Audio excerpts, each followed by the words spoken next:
ใจก็เดินหนีไปไกลผู้คนที่วุ่นวายหากเหนื่อยกายก็ลองพักลงตรงที่ใจมันผ่อนคลายหากวันนี้ชีวิตที่ฝันมันยังไม่เป็นดังใจไม่เป็นไรค่อยเริ่มกันใหม่พรุ่งนี้ออกเดินทางไปบนถนนหาตัวตนที่เรามี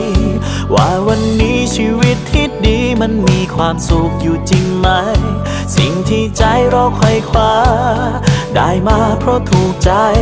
หรือเพียงหวังให้ใครต่อใครเขาถูกใจทิ้งมันไปก่อนตอนที่ใจหวังในบางครั้งความคาดหวังก็ทำให้เรานั้นทุกข์ใจวางมันไปก่อนตอนที่ใจทุกข์สุขที่แท้อาจไม่มีแม้สิ่งใด